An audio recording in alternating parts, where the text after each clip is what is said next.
اور جب کلام کرتے ہیں تو اس میں کوئی روب اور تاثیر نہیں ہوتی۔ شریعت کے مشکل مسائل کے حل سے ان کو کوئی سروکار نہیں، اور نہ ہی طریقت کی باریکیوں کی کوئی خبر ہے۔ عیسیٰ علیہ السلام کی موت کا عقیدہ بڑا واضح ہے، لیکن انہیں اسلام کی فتح سے کوئی غرض نہیں ہے۔ فرمایا خدا کی طرف سے ان کی قسمت میں صرف شور شرابہ ہی ہے۔ قرآن کو پڑھتے ہیں لیکن صرف زبان سے، ان کے دلوں میں قرآن نے کبھی جھانکا ہی نہیں۔ فرمایا ان میں کسل اور غفلت بہت بڑھ گیا ہے، اور ذہانت و فراست کم ہو گئی ہے۔ مشکل اور پیچیدہ مسائل حل کرنے کی قدرت نہیں رکھتے۔ تو انہیں جذبات نفس کی وجہ سے مدہوش اور نفس کا اسیر پائے گا۔ فرمایا خدائے رحمان کے حقوق کو بھلا بیٹھے ہیں۔ اس حال میں کیسے ان سے کسی نصرت دین کی توقع کی جا سکتی ہے؟ فرمایا تعصب نے انہیں درندہ صفت بنا دیا ہے اور حق بات سننے سے روک دیا ہے۔ ان کا دین حرص و ہوا پرستی، کھانا پینا اور مال بٹورنا ہے۔ اسلام کی مصیبت زدہ حالت پر نہ غم کھاتے ہیں نہ ہی روتے ہیں۔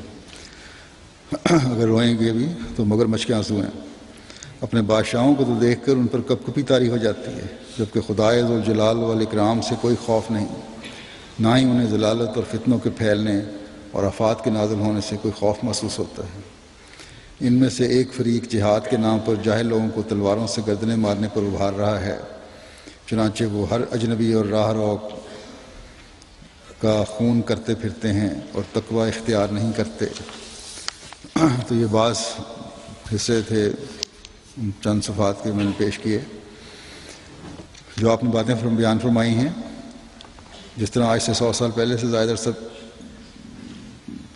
ہو گیا، 100 سال سے زیادہ عرصہ ہو گیا، یہ باتیں حضرت مسیح علیہ السلام نے بیان فرمائی ہیں۔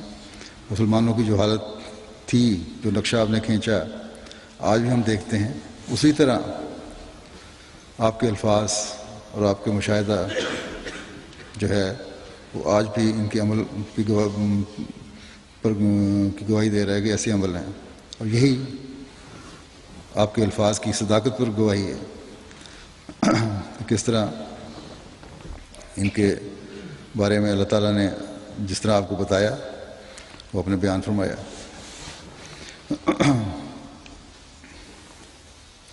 اس حالات کا جو آپ نے حل پیش فرمایا ہے اسی کتاب میں، وہ بھی یہ ہے، فرماتے ہیں کہ ان تمام فرقوں کو چھوڑ دو، بس ان تمام فرقوں کو چھوڑ دو، اور فرقوں کا ذکر کرتے ہوئے اس کے بعد پھر کچھ فرقوں کا ذکر بھی فرما رہے ہیں، کچھ مختلف لوگوں کا ذکر فرما رہے ہیں۔ پھر فرماتے ہیں کہ ان تمام فرقوں کو چھوڑ دو اور تلاش کرو کہ کہیں اللہ نے اپنی طرف سے کوئی علاج نہ نازل کیا ہو۔ اللہ تعالیٰ نے کہیں اپنی طرف سے کوئی علاج تو نہیں نازل کیا۔ یاد رکھو کہ ان فتنوں کا علاج آسمان میں ہے، نہ کہ لوگوں کے ہاتھوں میں۔ قرآن کریم میں پرانے لوگوں کے قصے پڑھ کر دیکھ لو کہ ان کے بارے میں خدا تعالیٰ کی کیا سنت تھی، پھر بعد میں آنے والوں کے بارے میں اللہ تعالیٰ کی سنت کیوں کر تبدیل ہو سکتی ہے۔ فرمایا کیا تم سمجھتے ہو کہ یہ وقت امام کے ظہور کا نہیں ہے، جبکہ تم گمراہی اور جہالت اپنی آنکھوں سے دیکھ رہے ہو؟ پھر اسلام پر حملے ہو رہے ہیں، بلائیں جان ہی نہیں چھوڑ رہی، اور اس طرح طوفان ضلالت میں تمہارے درمیان کوئی خادم دین نظر نہیں آتا۔ حالت یہ ہے کہ لوگ خدا کی نصیحت اور قرآن کی ہدایت بھول چکے ہیں، اور جو کچھ حدیثوں میں آیا ہے اسے بھی رد کر چکے ہیں۔ کئی گمراہ کن عقائد میں عیسائیوں کے ہم زبان بن چکے ہیں، انہیں اپنے کھانے پینے اور عیش و عشرت کی زندگی کے علاوہ کسی چیز کی فکر نہیں۔ کیا ان لوگوں سے دین کی اصلاح کی توقع کی جا سکتی ہے؟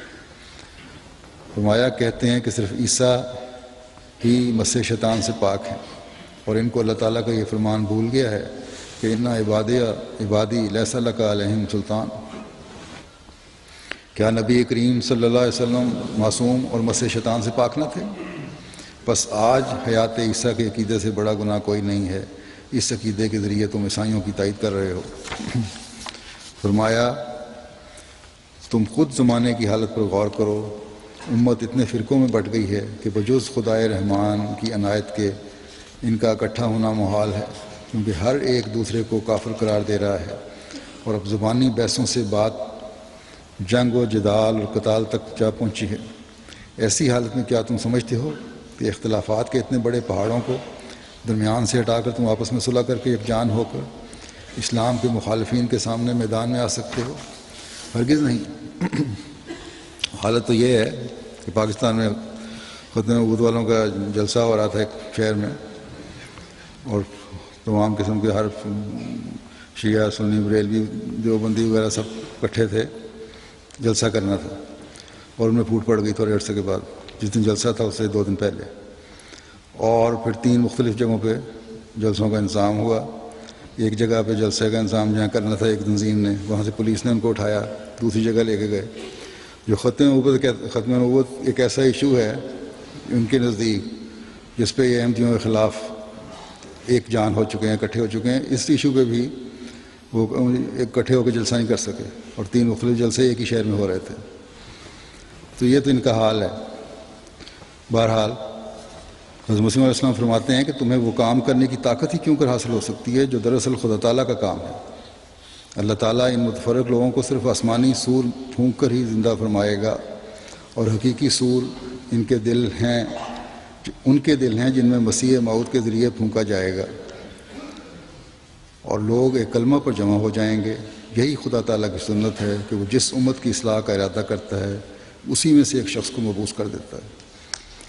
فرمایا لیکن یہ حل علماء اور تمام قوم کو منظور نہیں ہے، حالانکہ اللہ تعالیٰ نے موسوی سلسلہ کو محمدی سلسلے کے مشابہ قرار دیا ہے۔ جس طرح یہودی موسیٰ علیہ السلام پر ایمان کے بعد گمراہ ہو گئے تو ایک عرصے کے بعد اللہ تعالیٰ نے عیسیٰ علیہ السلام کو مبعوث فرمایا، اسی طرح امت محمدیہ میں اسی قدر عرصہ گزرنے کے بعد مسیح موعود کی مبعوث فرمایا ہے۔ یہ تو خدا تعالیٰ کا شکر ادا کرنے کا مقام ہے، نہ کہ اس کی اس نعمت کے کفر کرنے کا۔ مسلمانوں کو تو چاہیے تھا کہ اس خبر کو ایک پیاسے کی طرح قبول کرتے اور اسے خدا کی سب سے بڑی نعمت قرار دیتے، لیکن وہ قرآن کو چھوڑ کر لوگوں کی باتوں کے پیچھے چل پڑے اور مسیح موعود کا انکار کر بیٹھے، جیسے یہود نے عیسیٰ کا انکار کر دیا تھا۔ یوں نافرمانی میں بھی دونوں امتیں مشابہ ہو گئیں۔ اللہ کرے کہ مسلم امہ کو اس حقیقت کی سمجھ آ جائے کہ آپ ہی وہ وجود ہیں جس نے اس زمانے میں مسلمانوں کو ایک ہاتھ پر جمع کرنے کے لیے آنا تھا اور آئے ہیں۔ مسلم ممالک کی حالات ہیں، دنیا میں مختلف ارضی و سماوی آفات ہیں، یہ مسلمانوں کو یہ باور کرانے والی ثابت ہوں کہ اللہ تعالیٰ نے اس زمانے میں جس فرستادے کو بھیجنا تھا وہ آ چکا ہے، اور اسے قبول کریں۔ اور مخالفین اسلام کو بدنام کرنے کی جو مذموم کوششیں ہیں ان میں اس جلی اللہ کا ساتھ دے کر اس جہاد میں حصہ لیں جہاں دوسرے مذہب کو اسلام نے شکست دینی ہے۔ امریکہ میں بھی اور یورپ میں بھی مختلف لوگ کھڑے ہو جاتے ہیں وقتاً فوقتاً، جو حضرت صلی اللہ علیہ وسلم پر بےہودہ قسم کے الزامات لگاتے ہیں یا آپ کے حد تک اور توہین کے مرتکب ہو رہے ہیں یا قرآن کریم کی حد تک کے مرتکب ہو رہے ہیں۔ ان کے خلاف اگر آج کوئی جہاد کرنے والا ہے تو یہی اللہ تعالیٰ کا پہلوان ہے، جس کے ساتھ شامل ہو کر، جس کے ساتھ جڑ کر ہم دنیا میں اسلام کی برتری ثابت کر سکتے ہیں۔ اس کے ساتھ جڑ کر ہم قرآن کریم کی تعلیم کی تمام مذہبی کتب پر برتری ثابت کر سکتے ہیں۔ اسی کے ساتھ جڑ کر ہم حضرت صلی اللہ علیہ وسلم کی عزت و ناموس کی حفاظت کرتے ہوئے آپ کے بلند مقام کی شان دنیا پر ظاہر کر سکتے ہیں۔ اللہ تعالیٰ ہمیں بھی اس کی توفیق عطا فرمائے۔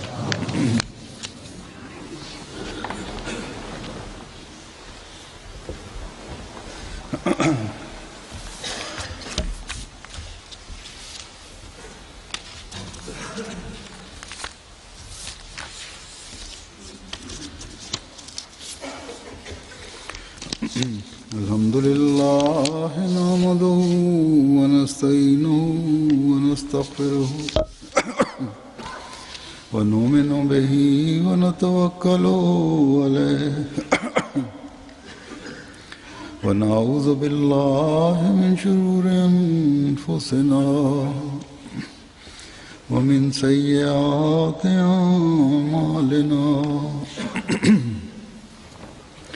من يهده الله فلا مضل له ومن يضلل فلا هادي له ونشهد أن لا إله إلا الله ونشهد أن محمدا عبده ورسوله عباد الله رحمكم الله إن الله يأمر بالعدل والإحسان وإيتاء ذي القربى وينهى عن الفحشاء والمنكر والبغي يعظكم لعلكم تذكرون اذكروا الله يذكركم وادعوه يستجب لكم ولذكر الله أكبر